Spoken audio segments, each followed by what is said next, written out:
in many ways, I feel a little bit sorry for Steve Cantwell.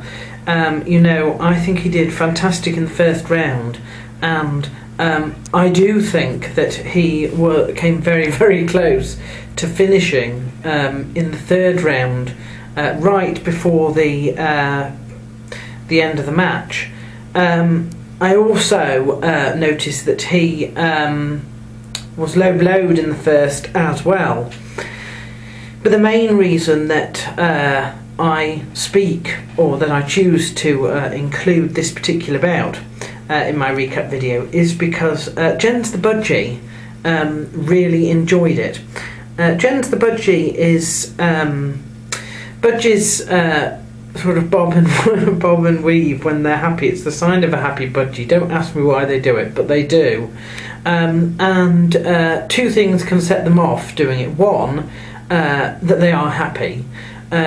Two, that they see somebody else or something else moving in that particular way, and if it connects with them, then they'll do it. Now, up until now, I think that Jens' favourite fighter has been Anderson Silva, but the start of the first round of the match between Cantwell and Macenzio, I don't know, it's now debatable as to whether Cantwell has taken top position or not. I've been a follower of Eric Schaffer for quite some time, and I was actually rather disappointed in his match.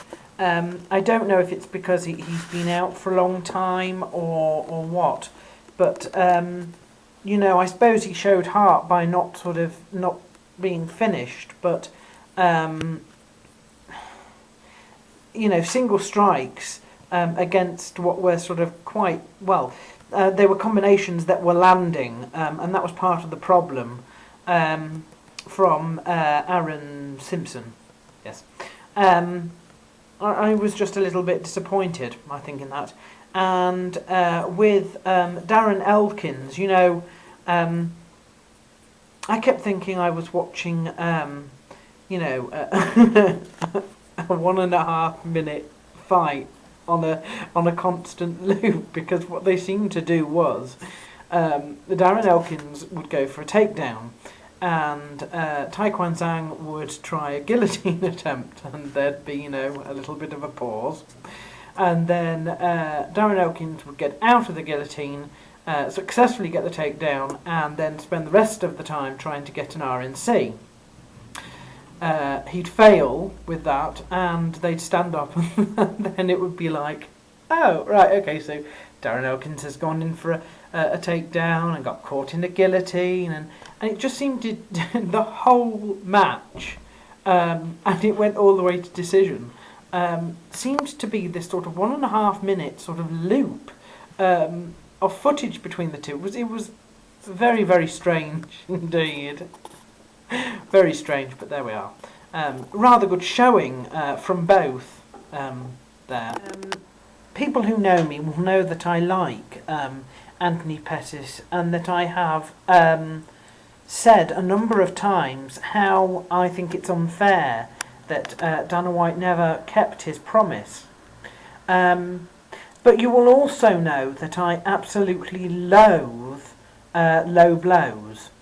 Now, I agree with the decision, split decision in favour of Anthony Pettis, but that was not my opinion until the third round, because in the first round Anthony Pettis scores a low blow, and I would have deducted a point. In the second round, I guess thankfully in terms of who I wanted to win, but Anthony Pettis then receives a low blow, so it evens the score basically. But it's not, other than that, it was a really, really good match. But that ruins it for me. That sort of thing ruins it for me, because then I can't think, I can't help but think what lasting damage throughout that fight has that caused. Do you know what I mean? I hate low blows. I really hate low blows. I can't express to you how much I hate low blows. Well. Look who won.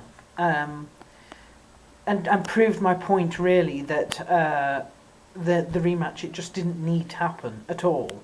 And finally, I'm quite... The thing I'm pleased about with this is that Edgar actually finished him. Because had it gone to a decision, the UFC would have been best of 5, I'm absolutely sure. The thing you have to remember with Gray Maynard is his record is not as complete as it looks. If you watch his fights, he got lucky with the judges on some of them, very lucky. And so to say that he's completely unbeaten and fantastic going in the first place was wrong. The second thing which really annoys me is that people have to understand, if you are in a championship bout, you have to win to win. You can't lose and you can't draw, because if you draw, you have lost. The draw of both being winners is only a technicality, because there's only one title, and the title stays with the champion unless you actually take it. So it pisses me off a little bit that the UFC thought, oh, a draw, so we'll have to do a rematch. No, he's had his chance and he's failed. And I'm quite pleased that this proved that. So now perhaps he should go and disappear in his modelling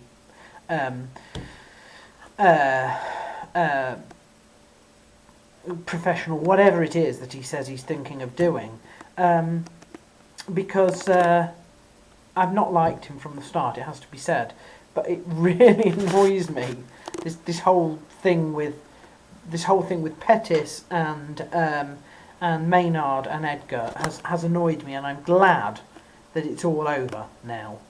In terms of the other one, my man of the match is going to be Kenny Florian, simply because I won't say unlucky, but he does try. Bless him, he does try really, really hard.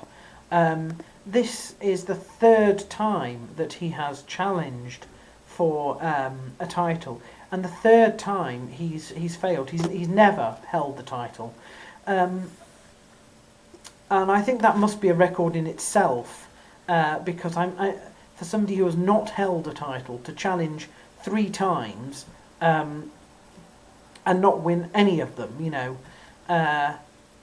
it's just so unfortunate, because he's not a dreadful fighter. He's a really, really, really good fighter, and he's a nice man as well. But he's coming up against better fighters. That's part of the problem.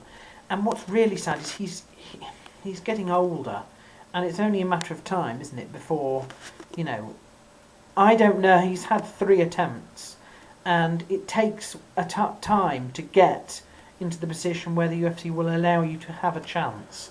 I don't know now if he will get the chance to fight for a title again, which is kind of sad, really.